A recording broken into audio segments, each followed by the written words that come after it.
اعوذ بالله من الشیطان الرجیم. بسم الله الرحمن الرحیم. عزیزان گرامی، امروز میخوایم چند نکته درباره بعضی افراد مذهبی عرض کنم. در ابتدا این نکته را واضح کنم که فکری و ثقافتی الغار از طرف مذهب دشمن عناصر بسیار د زور شور خو جاری است و این عناصر امروز واضح و آشکارا عقاید و اقدارهای دینی را نشانه گرفته و جای کدام حیرت هم نیست چرا که کاری از اینا امی است. عزیزان گرامی، نگرانی یا پریشانی از این نیست که این عناصر شبهات را خلاف دین و مذهب درو دمنی سوشل میدیا اندختره و مصروف عمل است، بلکه نگرانی جای از این است که افراد مذهبی و حتی علما از کارهای فرهنگی و فکری پسمانده و حالات را درو درک نمونند درو. لذا وقتی که حالات را درک نکردن درد را هم محسوس نمونن و درد را که محسوس نکردن دوارم پشی نموره. عزیزان گرامی، امی سوشل میدیا را باید بگیری. مطالبی که دمزی سوشل میدیا ما خود مشاهده مونم بسیار موارد را ما مینگرنم که خوب چیزها پست میشه یا خوب ویدیوز جور میشه نسبت د ازی مسائل های مهم که درد بخور است. افرادهای مذهبی لاپرواه هستند و طرفش توجه هم نمیده و خلافش اگر توخ کنی میگنی او پست ها و او مطالبی که اصلا نه زندگی فردی شی، نه زندگی اجتماعی شی، نه مسئله فیملی شی، نه مسئله سیاسی شی، هیچ گونه فایده نداره. در اونجا نه بسیار د زور شور مثلا ماین و پارتیسپیت مونن و اونجا خود مصروف میلم. مثلا ما یک شمور مثال میزنم، اگر ما خود فوتوی خود بزنیم یا شما یک دوست خود فوتویش بزنین یا خود فوتویش بزنین میگنی دا منیت نیم گنٹه میگنی که هزارها صدها لایک مایا و او را مطلب طرفش مشغول میشه، دعا میشه. البته این خوب چیزه، نه ممکن بد چیزه، لیکن در مقابل چی اگر یک مطلب بسیار مهمی اساسی سیاسی یا سخت موضوعی که هرچند به ظاهر سخت است لیکن نیاز داره معاشره و مردمی از مو نیاز داره، در اونجا علمی مذهبی افرادها و دوستها رو میگن زیاد توجه نمونن. دیگه مسئله که در نظر از ما بسیار مهم است و افرادهای مذهبی اینجا لاپرواهی را نشان میده، او در سلسله پیجیزی که در سوشل میدیا است و ملحدین، یعنی پیجیز ملحدین، اونایی که اتیست هستن، اونایی که سیکولر هستن، اونایی که لیبرال هستن، اونها وقتی پست میدن ما میگردید امزی ملحدین پیجیزی که باید افرادهای مذهبی اونها را ریپورت کنن یا بلاک کنن یا در خلاف از نگو کار کنن، ما میگنی امی مذهبی افرادها اینقدر توجه نمونه که ما در از یک لایک کدو یزو پیج یا یگو کامنتس یا ما یگو پست شرکست شیر کی درو منم ما خانه خادرو ما کدی کاری پلیدی ازو اتیست پیج که درو ما شریک مشم د جرم ازو ما درو شریک مشم و بعضی اوقات را ما میگرنی بعضی از افرادها ممکنه خود درد بخوری مذهب خیال کنن بگم ما جواب میدم اونج ما یک کس دو میزنه یا یگو غیر جمله‌ای که اصلا مستحکم نیه محکم نیه اونجا ما مشغول میشه کامنتس میده. در یک کامنتس که داد بارحالی کامنتس زی مورد برای دیگه افرادهای دوستی و اونها هم تو منایره و یک شبهه پیلاو میشه.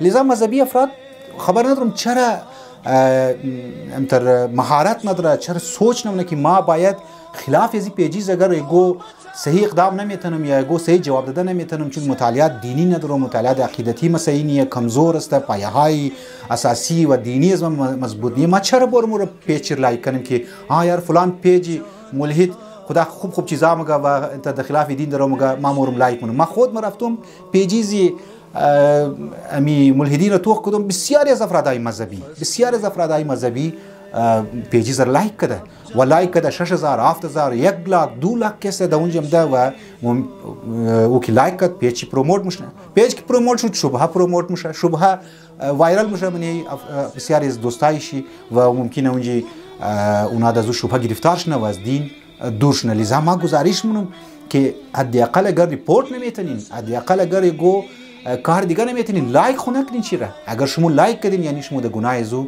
شریک هستین. امروز برای از ما خود ما بسیار جای تعجب و حیرت است که دمزی سوشل میدیا دختر بچه پیر و جوان خود درجه یک مذهبی هم مگه لیکن پروفایل پیکچرشی به حیایی فوتوز پور است. نوهرم شیر مونه لیکن گانم بسیار داسانی گوش مونه. درباره حجاب استیتس میده لیکن پروفایل پیکچرش یگو ایندیان فیلمی اداکارا میزنه. این واضح تناقضات چی است؟ ما نفهمیدم والله. خانه ها و فیملیز درجه یکی مذهبی که همیشه در مجالس شرکت مونن و صف اول نماز با جماعت ماین و دخانی خو حتی ختمه میگرن تا دعا میگرن. امینایی دا میگنی دا آرسی اتر به حیایی را نمایش میلن که افرادهای غیر مذهبی و حتی شیطان هم حیران مونده. از دیگه طرف امی افرادهای مذهبی که باید دا مسئله انجام واجبات و ترک کارهای حرام باید بسیار حساس باشن، هیچ دا فکرشی نیست. لیکن ای که شو خانه جارو نشنه بسیار زیاد حساسیت نشان میدن.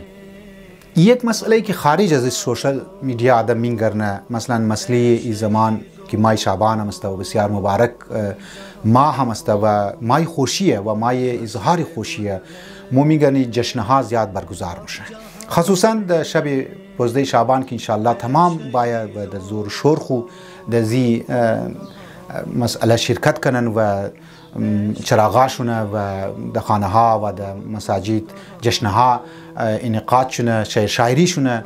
لیکن عزیزان گرامی در معمولا در جشنها شعری میشه یا جشن برگزار میشه یا کیک کٹ میشه، اینا بسیار ثواب داره و در روایات هم ده، لیکن اینا کافی نیه. باید در جشنهای ازمو، باید در محفلهای ازمو، باید در خانه ها که مو برگزار مونی اونجی مقاصد اهل بیت علیهم السلام هم بیان شونه. اگر مقاصد بیان نشد، اگر اهداف اهل بیت علیهم السلام بیان نشد، دیگه این پروگرام فایده نداره. فقط ما بایم کیک کٹ کنم، فقط ما بایم شعر بخوانم، فقط ما باید شاعری کنم، اینها فایده نداره. باید شاعرایی که شعر جور منی شعر چی پیغام باید باشه. از اون طرف عزیزان محترم، ما از افرادهای مذهبی گزارش مونم که علما را و صحیح علما را باید دعوت بده تا اونها مطالب را بیان کنه. متاسفانه ما دیدیم و ما خود مشاهده کردم، البته ما خود نمیگم که ما کوالیفاید هستیم، غیر کوالیفاید علما را بعضیا دعوت میده و اونا مطالب هنشن را برای مردم بیان میکنن که سوای ضایع کدوی وقت نصیب افراد و جوانها نموشنه، چندان تیاری کرده برای منبر نماین. خلاصه چی عرض کنم؟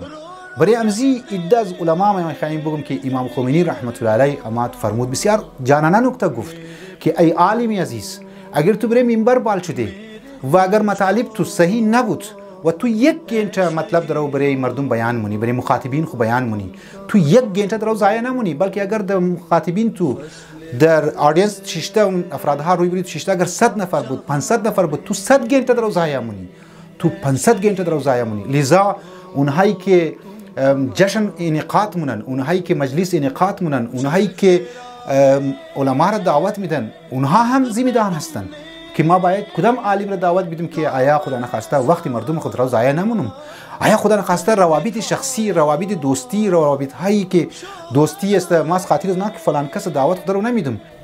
اگر این صورتحال مند چی در سوشل میڈیا بگیری، چی در مسائل در بروز سوشل میڈیا در معاشره خو مو بینگرنی، اگر این مسئله مند و مو توجه نکدیم، اگر مو طرف شي یگو فکری نکدیم، اگر یگو پروگرام مو جوړ نکدیم، بس گیله نکنی که د منی بروری 12 سال که 12 سال دیگه جنگ مونه کد خنجر یا چاقو اور یک دیگه خور کسته و گار مونه یا زخمی مونه یا موکش از زانی من دیگه از بعد مو گیله نمیتونی که چرا جوان های از مو از شو تا صبح د گیم زون وقت را ضایع مونن، مو بعد گیله نمیتونی که چرا ناموس های از مو غیر شرعی کارها انجام میدن و هم بعض اوقات کد غیر قومها افرادهای ملحد و کمونیست و سوشالیست منظم شده رایی است و مو مذهبی افراد در ظاهری نارها مصروف است. عزیزان من، افرادهای بظاهر دلسوز در معاشره مو که در کارهای فرهنگی و فلاحی پیش هستند، اونها هم چندان پروگرام ندارن. در منی یک مذهبی یا